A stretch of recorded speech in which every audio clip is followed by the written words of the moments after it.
had a very interesting session just before this, and I can still see a huddle around Mr. Anand.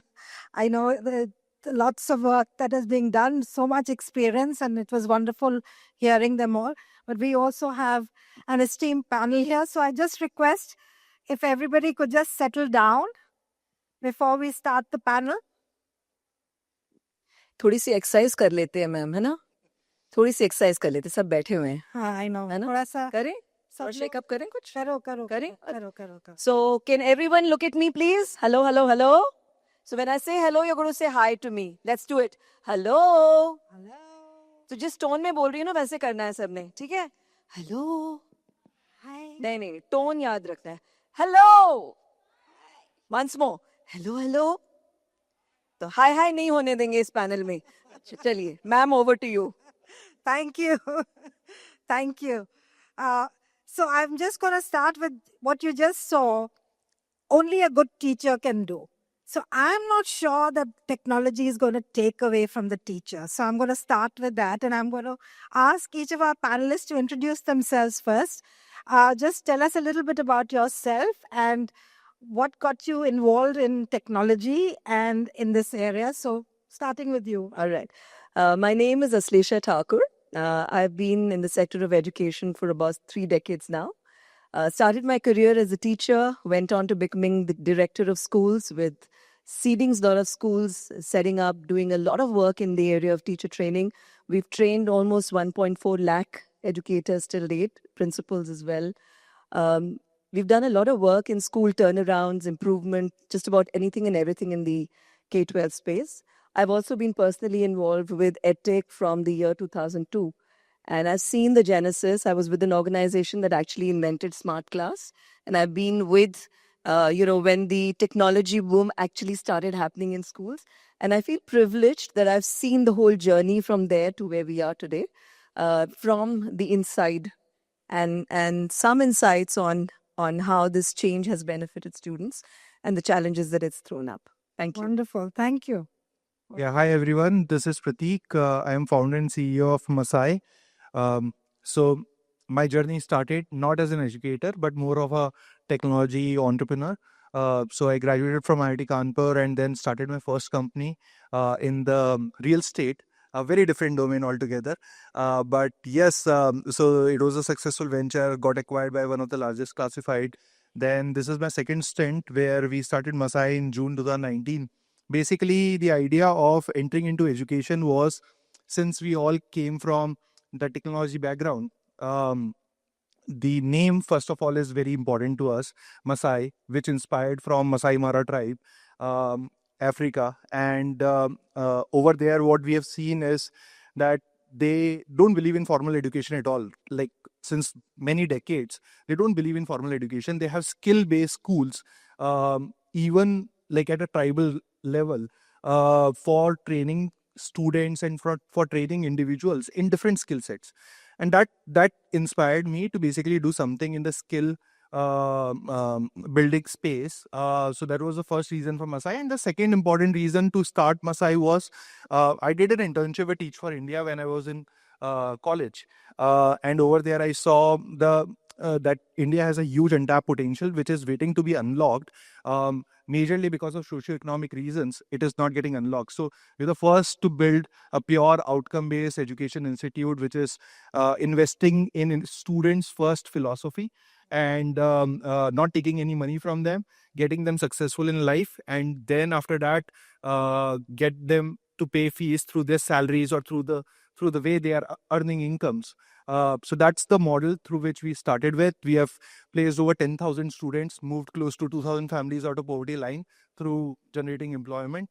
And we primarily work in tier 3, tier 4, tier 5 cities, villages of our country, and bring the students who have very high intent, motivation to learn and earn, and make them successful in life. So that's what we do. Thank you, Prateek. Very, very.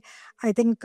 I think one, it's insightful, but also the fact that you've drawn lessons from other countries is wonderful. That and trying to apply it in our context, I'm sure making it more contextual. But yeah, look forward to hearing more about Masai. Uh, Tell us a little bit about yourself. Hi, good evening, everyone. This is Mayank Pandey. I'm basically a chartered accountant, and because I'm into education this time, so I would like to say that I'm son of a teacher. So it has been a wonderful experience. Although I never said कि teachers are the मतलब बहुत strict होते हैं, but because of him, I am a chartered accountant today. He gave me the direction for that, and basically I started with my own consulting firm. Then I got into the auditing and all, and we were very lucky to get into the insights of very big conglomerates like Ultratech Cement, the Birla Group, and all. And we got into the audit of the procurement basically. So I don't necessarily wanted to get into the education sector. Basically, what I wanted to do was to make the procurement process smart. More streamlined, more fast, more reactive rather than more proactive rather than being reactive. And what we saw during our journey was that the procurement sector, as in all, the schools were majorly focusing on making their classrooms smarter, but the procurement process was still lacking. It was still more of emails and multiple calls and all. And so from that, we wanted it to bring it to a touch of a button, click of a button. And that's where our journey for Just Procure started. And we just, what we say that once a school starts making their classrooms smarter, it's not just the classroom. It should the whole school should be smart.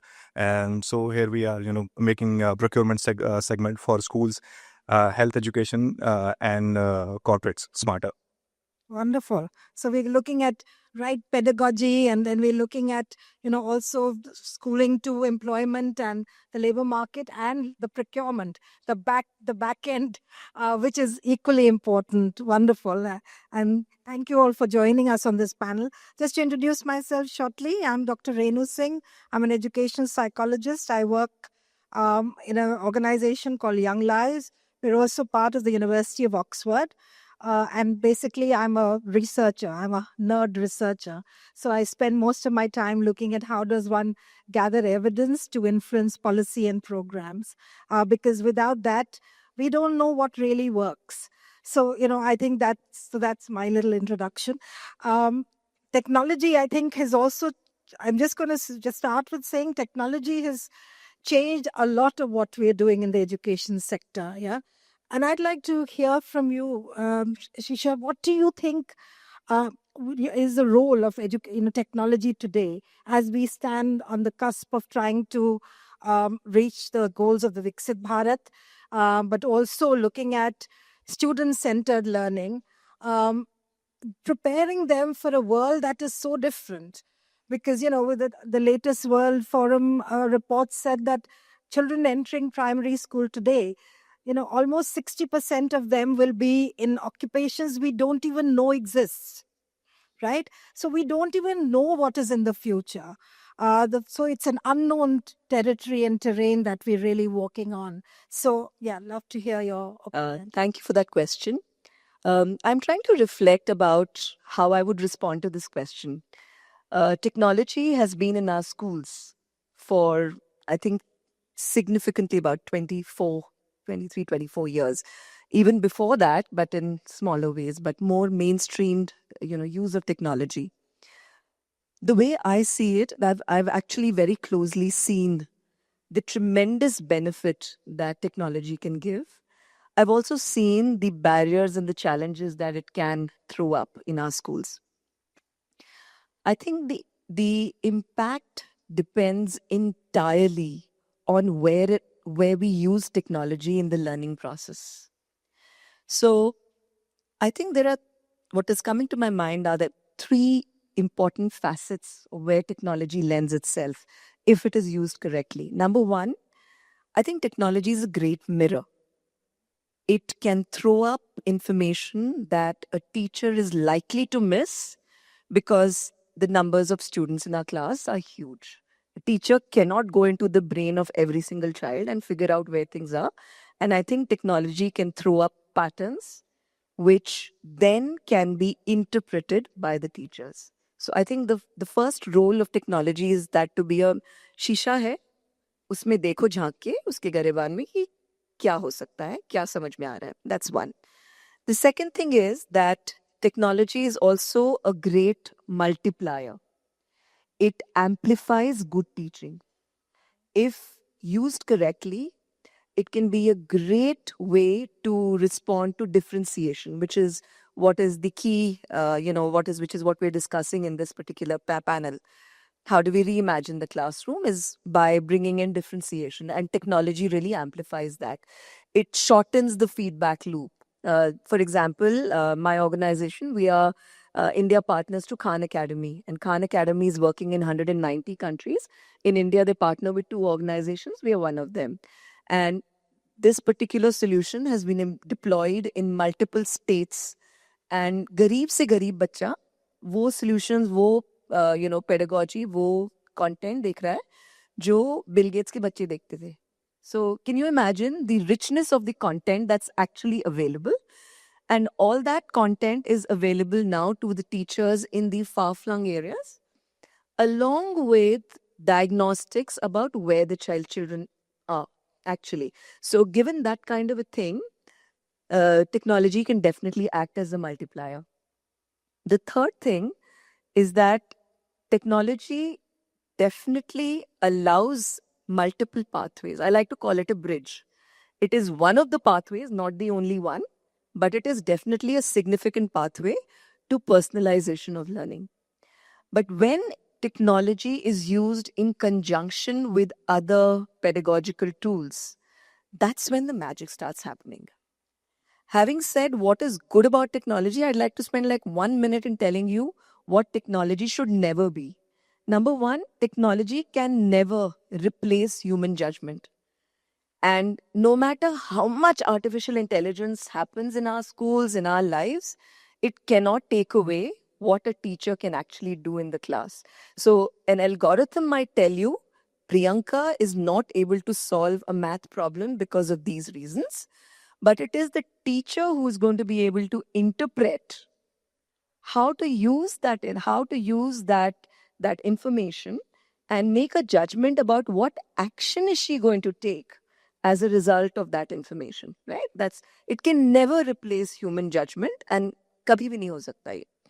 The second thing is, technology can never be a solution to pedagogical poverty. I'm very conscientious when I'm using these terms. They're very harsh terms, and I probably will get killed if I even say such things, but I am taking that risk today about using this term. If a teacher's entire pedagogical strategy is chalk and talk and use a lecture method, then no matter how many devices you put in the class, it is not going to lead to any improvement in learning. In fact, it will digitize boredom. It will make digital learning bored. Children will be bored of digital learning. I've seen this in classes that teachers put smart class modules in order to prevent themselves from explaining the concept. अच्छा ये है, तुम पढ़ लो, तुम देख लो, समझ में आ गया, सब बोलते हैं हाँ, आगे बढ़ गए. So it is not a solution for pedagogical poverty. A teacher needs to be prepared with what is required to be needed, what is required by her students to be able to move ahead.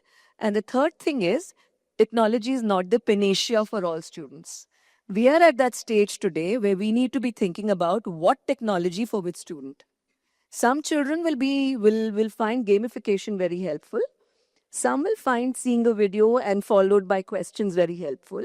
Some will find a digitized worksheet very helpful. So multiple pathways for using technology, but intelligently used by students. The way I see it, for me, the core is learning. And for learning to happen, pedagogy has to lead and technology has to enable. Thank you. Thank you. I think that was really, really well put, because I think what we're all struggling with is, one often hears this term that technology is going to just transform education. I think what I hear you say, and I completely agree with you, and I think the UNESCO's report of 2022 said exactly the same, that you actually cannot transform education through technology. It is how technology is used in the hands of the facilitator, who in this case may be the teacher, maybe an instructor. that is what makes it, gives it the value that it does. So you just can't make these sweeping statements that, technology is going to transform education. It's actually good pedagogy coupled with technology, which is actually the key to transforming education. And I think that's something that we need to really think very seriously about. So tell us, what about you? What do you think technology in your sphere of things, where you're slightly different from going directly into a classroom and looking at pedagogy? How do you view technology? So I agree to some aspect of what ma'am said, but I think what we have understood in 2022 versus what is happening in 2026 is very, very different. Correct. So the way AGI is improving, the way I think the use cases of AGI is basically creating that level playing field, which I believe is going to fundamentally shift from what we believe. Pedagogy is basically something which is going to be in control of teachers, and the technology is going to be enabler. I don't agree with that statement now. What I believe is majorly because of few reasons. So first, I think when we speak about this, it looks very good from a theoretical aspect perspective, but the reality is very different. The reality is that we don't have teachers in this country. Teaching as a profession. So like I was very The highest number of teachers in the world. Oh, I know. so. So I'll just come to that. The quality teachers I'm talking about. So I was very fortunate to study from the best of the best faculty. So I got a opportunity to study from H.C. Verma sir during when I was in college. Correct. But not everyone is like H.C. Verma sir. The way he explains things and everything around that. So the quality of teaching as a profession, I truly believe in this country is something which is, if you'll start comparing it with other countries, the most developed ones, I think the quality of teaching at a grassroots level is something which is not up to the mark, and that's why I don't believe that the pedagogy principles that we intend to basically apply at a grassroots level is going to be applied, and that has to basically be replaced by technology, because the way future is going to look like is things which we all are aware that is going to change or transform anyone is going to be around personalized learning and adaptive learning, which is humanly impossible for someone to do at a scale. Correct. And that is where technology plays a very, very important role, and that's why I believe that uh, the right use of technology, specifically when AGI coming in and creating that kind of an opportunity where a student from a city like Bhilwara is also going to get the same education like someone who is studying in DPS over here. Okay, so that is what technology is going to basically bring in. That is something which we always discount as a fact, that it is not going to basically create that kind of an opportunity. And I truly believe the future is going to be that it doesn't matter where are you or whether you have money to study, technology at such a price point will basically enable a student who wants to learn at, like, in the most remotest village of this country, get the same education just like how someone at, let's say, probably in higher education, someone at IIT Kanpur or IIT Delhi or IIT Bombay is getting. That is what is going to be the future, and that is where I think we should be basically investing a lot on, and creating that kind of an opportunities. And obviously, like, teaching as a profession needs to basically come as the most, like, just like how it was the most respected profession in the past, it has to basically be the most respected profession. People should be joining it for the enthusiasm of joining it. I think not as the last resort, and that is something which people would not agree, at least in the primary and secondary segment. But I'm telling you from my experience in higher education, that's the reality where we are living in. So what you're saying is that the quality of teaching seems to be, getting worse, and we need to, and you're concerned about that, and you think technology is going to be coming in to, help us out of this. I'm not very sure about it, but I'd love to hear the evidence on how we believe that technology, in your mind, would be able to come in and actually, do away with. So you have a bad teacher, for example. How is technology going to come in and make sure that I, as a student, I'm going to get not just the knowledge, but also the skill set, because skills we just heard in the last session is basically through experiential learning. Now we have a teacher who's obviously going to do the teach and, chalk and talk method in the classroom, which is why I'm not learning. So how would technology help me gain those skills if the teacher is not going to give me those experiences? Personalization and adaptive learning. That's I'm a the- person with disability. I cannot see. Yeah, Okay, so that's- tell me how you're going to help me. No, so like you need to basically think person with a disability. How I have visual impairment. okay, you are adding more complexity. Yeah, I'm just telling you because you said we that's the panacea. No. So, So I'm talking about like let's start with like if we basically start talking from a very high end edge cases perspective and start thinking about whether technology can solve it for them. yes, I think it can solve it for them as well. But like for example, if you use ChatGPT and if you want to basically learn something, at least any remotest hardest concept in the most layman language, I don't think that anyone can basically um, like except the top teachers, none of them can explain you better than what Claude, ChatGPT, or the current LLMs are actually going to basically those teach are you. concepts. I Those agree. are concepts. But I'm talking of skilling. You see, there's a difference between learning concepts and skilling. So think a little bit about it. Yeah. I will come back to you. Sure, and, sure, yeah, sure, and let's sure. have this take this conversation Sure, more, sure, sure, sure. because it's important we discuss all this, Oh, yeah. and there are going to be challenges on the way. Yeah. And we may be able to fix certain things and not fix others. Correct. But yes, I'm bringing in disabilities because I am an education psychologist, and I look at children with disabilities, even with the best apps, so they use JAWS, which does, speech to text. We use a lot of technology with children with special needs, but yet I'm unable to get the skills that I require because it needs somebody who's sensitive, who understands my need, and then responds to me.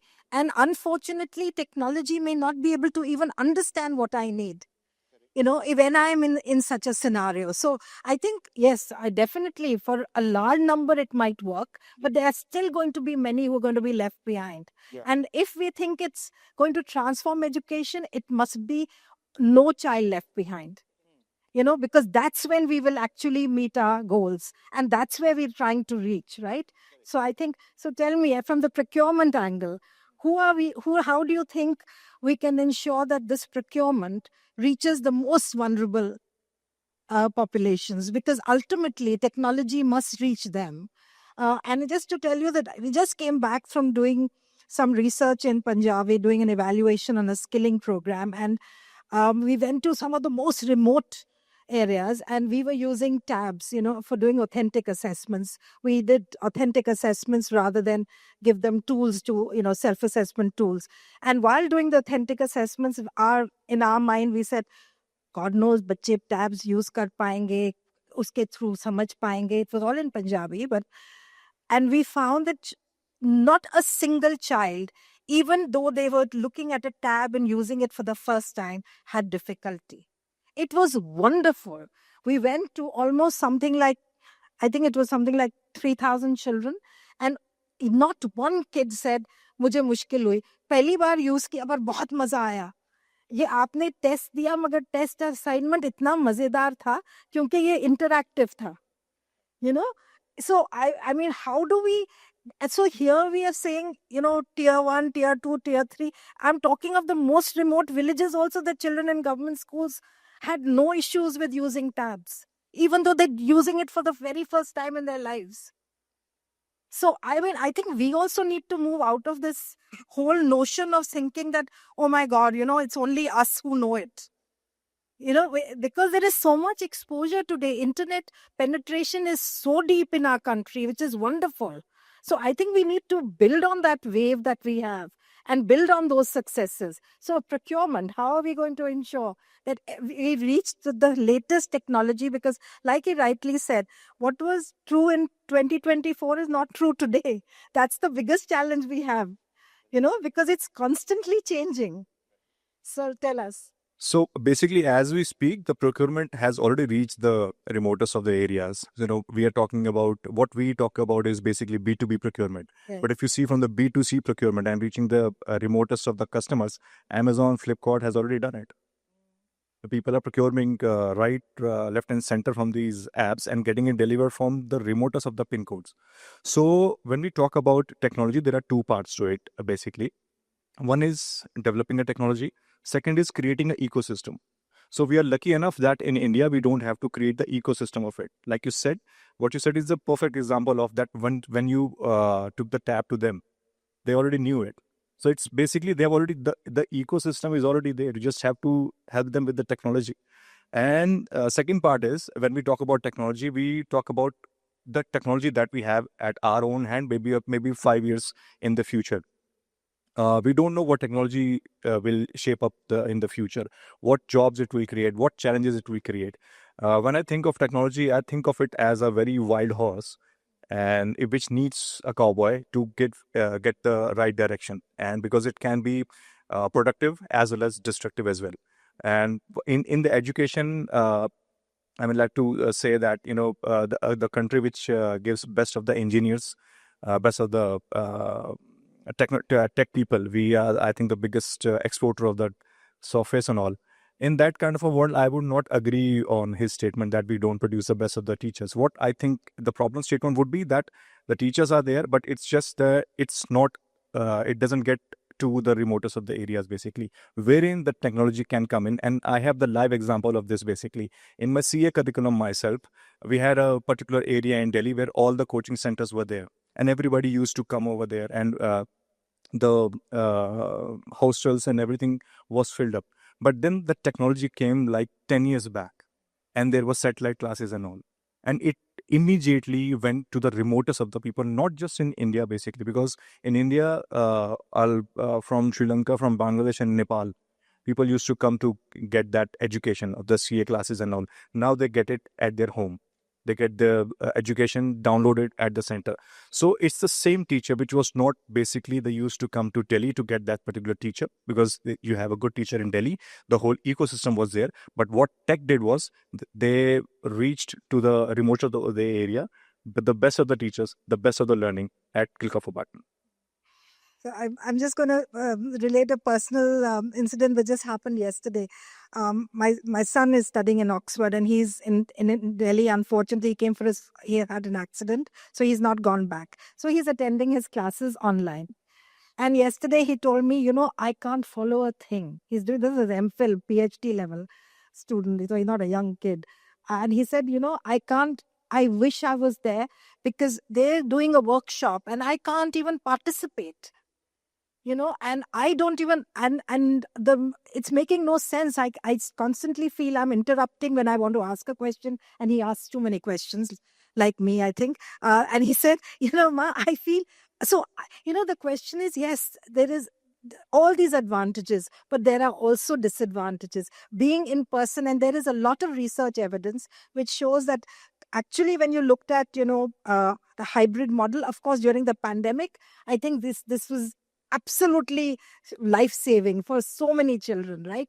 But yet, for those who started school in that mode, socialization was such a problem for those kids when they went back to school for the first time. So this, schooling is not just about what you learn from textbooks or it's so much more. It's the friends we make. It's the time we spend in understanding, give and take, communication. Somebody was talking about how do we learn communication? I mean, we learn communication best through just communicating, right? You can make your mistakes, but doesn't matter, right? We learn empathy. And in fact, just why I'm saying this is because I think we need to look at, when we say technology in education, we need to look at everything, not just learning achievement. And I would say from the researcher's perspective, one of the biggest faults we have today is we constantly only look at academic achievement when we look at the impact of technology. We don't look at it in terms of employability, just technical skills. We're not even measuring those variables, We're not looking at things like, are we learning to be more collaborative, for example? we'll because technology also lends itself to all that. It's how you use it, like you said, right? You were saying something. See, so Saurabh. on the education side of it, as ma'am rightly said, I would like to second that technology is merely a delivery system. Yeah. No, it has to be, like I again said, if technology is a wild horse, then your curriculum and the pedagogy is a cowboy. Because unless it gives the Yes. right direction, because it more screen time doesn't mean more education. More technology doesn't mean smarter systems or smarter individuals. It has to be, designed and delivered in the perfect way. And therein where the teachers, their skill set, the curriculum and the pedagogy comes in. Yeah, absolutely. So tell me, what do you think is the best innovation that you've made? And tell us a little bit about the evidence you've gathered. As a researcher, I'm really, keen to understand how are you all also making sure that you're documenting and gathering the evidence, because ultimately, people will ask you those questions. What makes you think this is the solution? So do tell us a little bit. So, I must share a humbling experience with you. 3 years ago, 2.5, 3 years ago, I was a part of a team that designed a new adaptive, personalized edtech solution. We're very, very proud of what we achieved. On the paper, it was leveraging AI, although it was a 3-year-old AI at that point in time. Whatever was the best, and like Pratik said, it is evolving. On paper, it sounded fine. Great AI, great dashboards, great, interfaces. UI was very well planned, etc. I was doing the pedagogical piece of it. And when we started implementing that program, that's when the realization started dawning. And that is simply because when we design edtech solutions for schools, we tend to keep them as technology first solutions. And it's not that teachers could not implement it, they had the tech skills.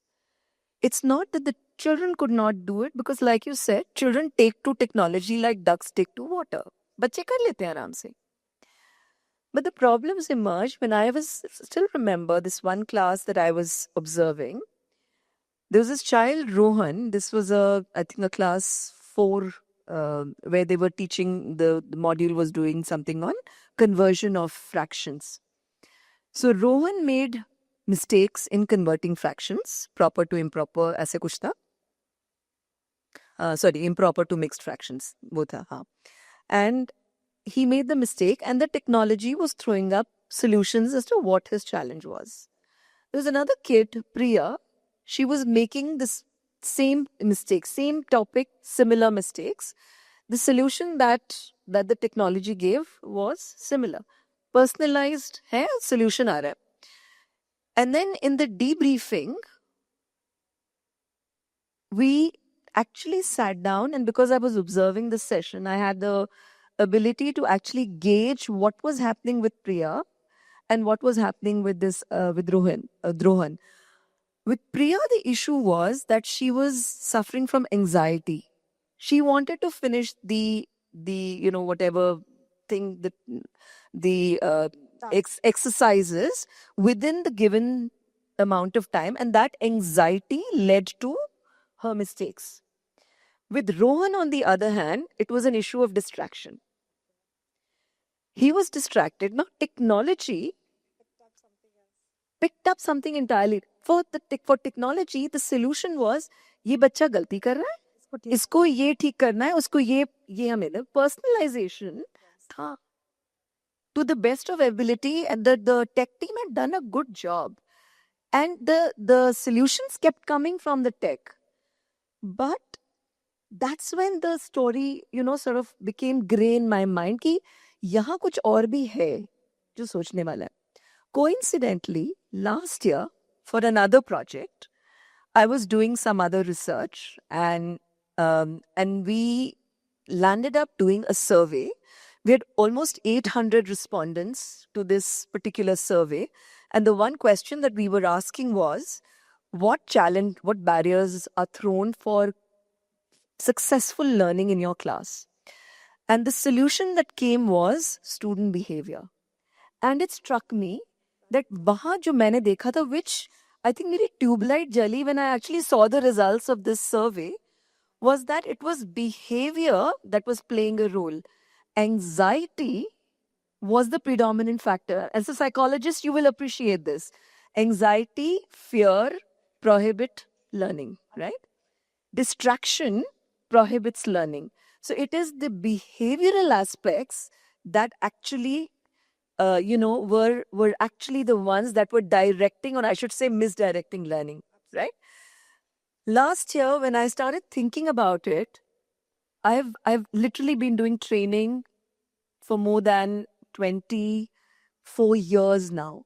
Even before, CBSE started thinking of training, and 2001 से हम लोग जाते थे, training करते थे. From then till now, it was like a slap in my consciousness to think, हम पढ़ाते, all our training is how do we teach better? And if there's a behavior problem, how do we handle behavior? And that's when I realized that there was a flaw in my thinking. And I'm very happy to publicly admit this, that the realization was that learning and behavior are inextricably Interlinked. interlinked. And if we look at only learning from the perspective of academic needs, which is unfortunately how tech solutions are designed, then we are not going to be able to get students to learn well.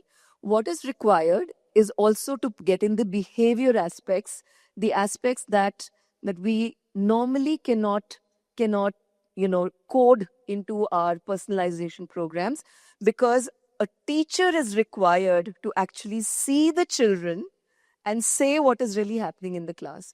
And that is when I wrote this book that's called The 6 Keys. And one of the things that I proposed in this book is a framework called Ignite. Okay. And Ignite is 6 pedagogical keys that the teacher could consider. I call it the learner responsive lesson design approach, which helps teachers to actually understand what they could be doing, not just to leverage technology, but also how they should be actually teaching in the class. Now, I'm not going to get into the details of it, but Ignite is an acronym where I is identify the learner needs, both behavioral and academic. Technology lends itself to it. The second is G, which is get student ready. As a psychologist, if a child is not ready to learn, then learning is not going to happen. So there again, there are tools in technology that could be used. There are tools in hands-on learning that could be used. The third, which is the centerpiece, which is called navigating the learning path, that's the centerpiece of where differentiation can start happening and where technology lends itself really beautifully.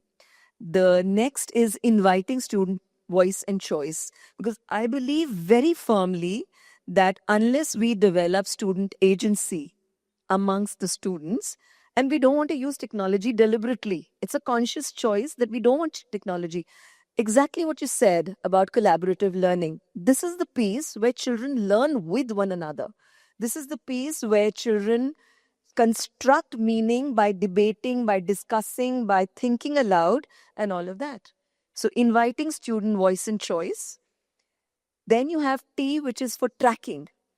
Track behavior live, track academic learning live. And that technology again lends itself to really beautifully.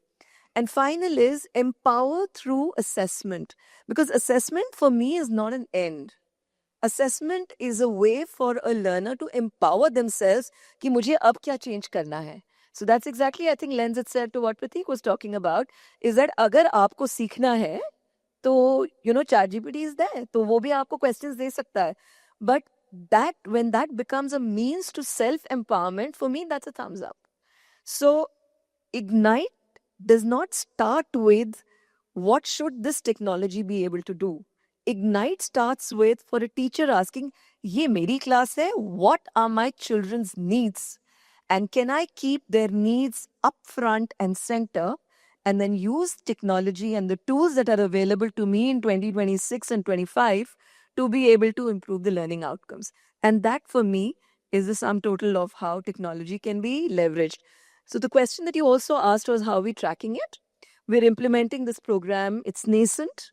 I think the next 1 year will throw up a lot more data and information about whether it's working, not working, whether changes are required in the model itself, all of that. But maybe next year when we meet, Renu ma'am, I will be very happy to share some of these insights with you. Look forward. Do make sure that you capture a baseline so Absolutely. that you can see We've the done that. changes. We've done that because the first step is identify learner needs. Yeah. So learner needs come from where the children are at. Yeah. Start with that and then take it forward. Wonderful. And congratulations on the book as well as the intervention. Sounds fascinating. Absolutely.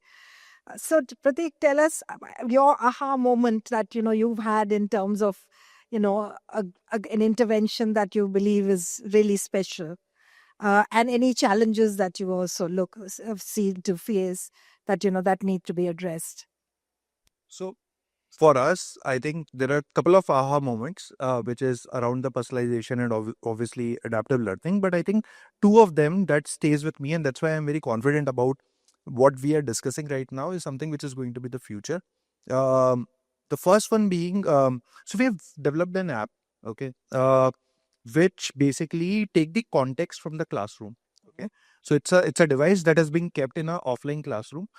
It understands the concept of what a teacher is basically trying to teach in terms of both from the concept perspective, from the real life examples perspective, and then we use basically AI to create that sort of a gamified learning path for different students' needs. Like for example, because on day one we don't know what the student weak areas are, whether they are good with fundamentals or not. So I'm typically talking about higher education right now. Okay. But we implemented this solution in one classroom inside a university called Reva University, which is based out of Bangalore. Okay. And over there, the teacher qualities were really good as compared to the other college, which I don't want to name, but we applied the same concept. Now, the best part about UGC is that most of the curriculums remain the same, Yeah. correct? In across all the universities which are basically governed by UGC. So that particular classroom which was happening over there, the teacher quality was not that great. So they had the paper, they were just writing all of it on the blackboard, whiteboard, whatever they have, and that's about it. Okay, and then they pass on the notes to the students that this is what going to come in the exam. This is the reality I'm talking about, guys. And this is a reality because we work with over 1,000 universities in India, and we know like 990 of them have the same challenges. Correct. So the so that's the solution which was given in the other classroom. Now, what this app did was, we call it Mirai. You can go on App Store and you can see that, which is getting launched on the AI Conclave as well. But this is what it has done is basically understanding the concept from the great teacher. Okay, how the teacher is basically teaching the inside the classroom, how the students are responding to it. Okay, create that kind of a mimic behavior inside that other classroom where the teacher is also teaching the same concept. But now the students are basically learning from Mirai, where they are going deeper inside those concepts, which was supposed to be told by the teacher, which they were not telling. Then understanding its real use case from the industry's perspective and creating that kind of a environment for the students to basically challenge themselves. So whoever wants to basically learn, they are getting more challenge, and we have seen that the uptick in the second university is way higher than the first university where the concept was actually being taught. And that is something which is a very different kind of a realization altogether, which the class which was supposed to be not actively. So the class which was conditioned in a way that you need to take these notes, learn, rectify all of it, and just basically write the same things in the exams. But those guys are actually now interested more about the concept which was not taught by the existing teacher, want to go deeper inside it, want to understand that when the questions in Google or Microsoft interviews were asked about this, how it is being useful and what is the real life applications to it. This is a live example that has happened in front of us, and I can count numerous examples around that. Second thing is on the AI tutor which we have enabled over there, where as soon as someone is stuck and want to basically understand this, we have programmed this AI tutor in a way where you are not going to give the answer. You are going to generate more and more curiosity for that particular person. And that is something which we started seeing, that the students are engaged for 3 hours, 4 hours on that AI tutor and going deeper and deeper about that particular concepts. So Yes. engagement is increasing. Is on a different level in those classrooms where the teacher quality is not that great. And that is something which the concept has been brought up from the other classroom and basically pass it on over here. So this is what I believe whoever wants to basically learn is the technology is going to basically create that element for them to learn real fast and create an adaptive solution for each of them. Obviously, yes, we are still in a very, very early stages of this. Sure. But if we'll discount it for the fact that it is not going to basically solve anything for us from a long-term perspective for our children, then we are not going to be part of the wave which is going to change the face of everyone, like from a humanity perspective. We need to be part of that wave if we want to see India becoming Viksit Bharat. We want to see that we are going to capitalize on our young population to basically be very productive in life. So Right. that is what I believe in, and that is something which is again one very important thing that we talk about quite often. And I've seen that level of uncertainty in the students' mindset when they're in higher education. They don't see that impact when they're in primary education or secondary education because they don't have uncertainty. They still feel that there is a lot of time remaining. Correct? From a student mindset, I'm talking to you about. And I might be very, very naive in terms of talking about all of it because I have not come from the education background. I've come purely from the problem solving mindset. Sure. Correct? But what we have seen is that those students who are in higher education, they are very uncertain about the future. And someone needs to basically give them that confidence that if your fundamentals are really strong, if your comm skills are really strong, if you have that peer learning ecosystem around you, I think everything is going to be taken care of. You don't need to worry about it. Correct? That part is something which is not coming out in the higher education segment. That is the biggest worry that I have because there's a lot of uncertainty. Neither the professors knows about it, what is going to be the future, neither the students knows about it. Neither anyone knows what needs to be solved over there. And everyone's discounting technology because they don't know how to use it. Correct? They know how to use tablets and other things, but they don't know how to basically build all those things. So that's where I am at right now. So that's what you feel is a big challenge at Yeah. the moment. Thank you. We have a few minutes left, so I'm going to ask you from a policy perspective, what would you think is the biggest challenge today to make sure that we use technology in the most positive manner? And what would be your one big recommendation? I think it's the acceptance of the technology. Okay. Because the way we are right now and the way we are going towards using the technology, it's going to be very different. How we do it, what we are doing, and the processes, the policies, SOPs as of now that we are very habitual of doing is going to change absolutely. Some for personal usage becomes our habit, because But it's for policymakers, what you think they need a mindset change? yes, absolutely. Absolutely, because see again the policy But I think our policymakers are though really they want to make us the AI hub. You heard the finance minister the other day. I think we've got policymakers are on the right side of the debate actually.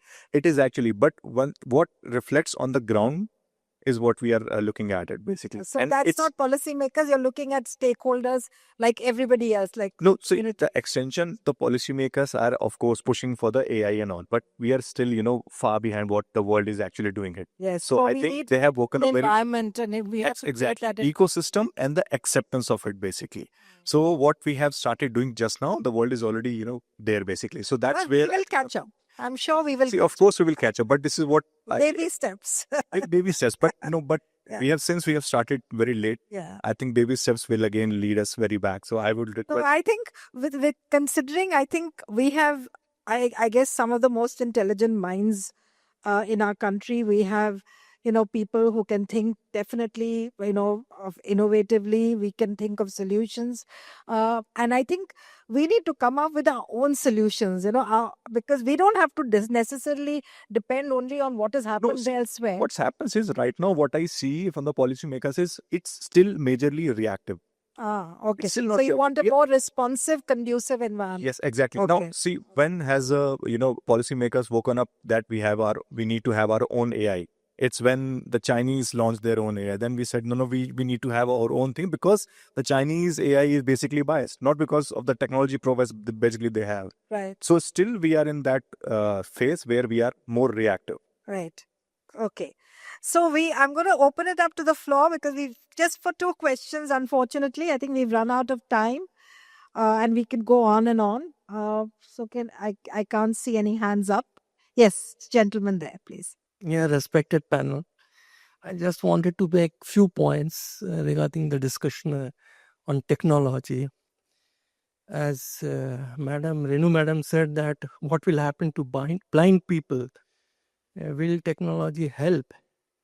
So very soon, Mr. Elon Musk is coming with a technology known as Blind Sight product under his Neuralink company, which will be launched by 2027. So it's in an advanced stage, but still it has not been come to the market as a product. But technology has developed to that length, because when he says that he will launch, it means that he's done with it. That is one point.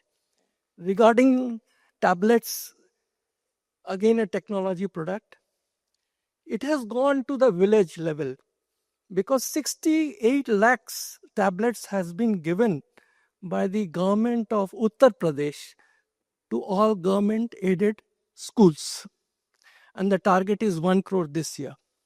Secondly, government of West Bengal has given to all the 11 class students, 12 class students tablets throughout the state, even to madrasas. So government is taking steps. Policies makers are also thinking towards it. We will have our own sovereign AI soon, because the IT minister has also said that. And we are also having a SWAM AI in Chennai, which is being developed. So country will take its time, because the innovators has got first step advantage. We have not invented that. It is America who invents. We follow that. China replicates it very fast. We are very smart and hard workers. We are third in that, and we will become third largest economy very soon. So we'll have our own. So not to worry. Chill and cheers. Thank you. Thank you. Thank you for that optimism. All right, we can take one more suggestion or question. Good evening, everyone. My question to Pratik sir, that about the quality of teaching. So we know that there are a lot of teachers around us after the engineering and a lot of the backgrounds, professional backgrounds. Even I am an engineer and I'm involving in the passionate about the teachings. So what kind of quality that there are a lot of certain exams at the state level and the national levels. So we are seeing nowadays that we are not giving the quality of teaching up to which up to mark at the rural areas and tier 1 cities, tier 2 cities. So what kind of policies you want to implement at the rural areas, and what your organizations do the best level? So quality of teaching will be at the best mark. Yeah, so I think that's the single biggest difficult challenge in this country in terms of identifying that how can we motivate people, those who really want to mentor students or mentor people, teach them. How can we keep them motivated that teaching, like you take teaching as a profession? Currently, I think there are two professions in this country which I keep speaking about, that which because of which we are not able to basically grow with our full potential. That's one is teaching, and the second one is our judge ecosystem, which is like your the judges in our country. So these are the two systems which needs overall. The way I think about it, the way we have solved it is, we don't want our teachers to basically believe that if they have left their career, let's say since we are in the higher education, if you have left your career as a software developer to teach someone, to mentor someone because you want to do that, your growth trajectory in life will be anyway lesser than what the growth trajectory of a software developer is going to be. So I think one motivation is that I want to do what I really want to do, but at the same point of time, I don't want to feel that I am not growing to the level at which my peers are actually growing from the industry that I have left. So this is one of the biggest motivator that I have seen, which has worked out really well. If they are well taken care of, because everyone has family to run, everyone has kids to basically send to the best schools. They don't want to basically feel that they are being penalized for mentoring or for following their passion. So that's one of the biggest thing which I feel is needs to be changed from a pay perspective, from the growth path perspective of every teacher in this country. And that's high time that we need to basically do that. People should be taking up this profession not as a last resort but as the first resort, because they really love teaching, they really love mentoring people, and there are enough people in this country who wants to do that, but they don't do that merely because that doesn't help you in running your family. Yeah, that's the best answer I've got. About the technology, we have seen lot of examples before the AI that at the certain age, 4 years, 6 years around the countries, they are developing the lot of apps and they generated before the AI. Nowadays, one click, we have generated lot of the apps by one click. So we are moving the innovative technologies, but we require the creative learning along with the innovative technology, because at a certain points we required a certain examples at the school level, at the college levels. So what type of organizations at the front developers you are using, so what type of centers in the schools and college you are using, because in the academic session, after the academic session we require the skills and communication skills for the corporate world, for the startups and all the things. Academics is not required at that time. So academic is just for the upgrading the schools for the 10th level, 11th level, 12th level. But we are boosting just nowadays, we're boosting the focus on the CBSE, targeting on the marks. We are now boosting the skills level. So what kind of skills you are using and what kinds of implementations you are doing for the academic schools or college level? I want to ask with Renu ma'am, as a psychologist, you are what kind of implementations you are doing? I am not an implementer. I am a researcher, but to begin with, but I think even if you look at CBSE and the state boards, even in the last report of NCRT, there are many states which say, and I'm only talking of government school systems right now because that's where the majority of our children go, right? And you will find that there are certain states where more than 80% of the schools now have vocational education in secondary education. In fact, they're starting from grade 9. So, places like Gujarat, Maharashtra, Punjab are doing exceedingly well. Many schools have taken up vocational subjects, and these are both CBSE as. By the way, CBSE, I used to be on the governing body in the 80s.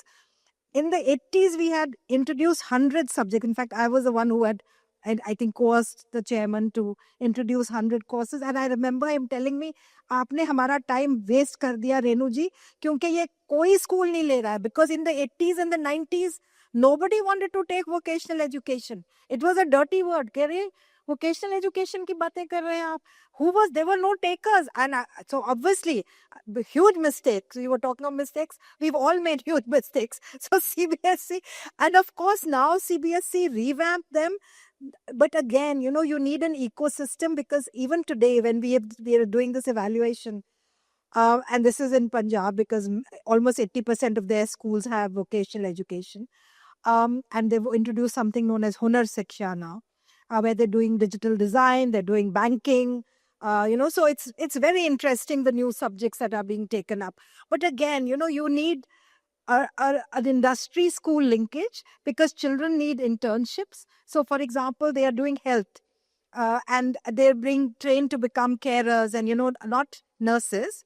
But after grade 12, they can go into caring, nurse carer, caretaker kind of jobs.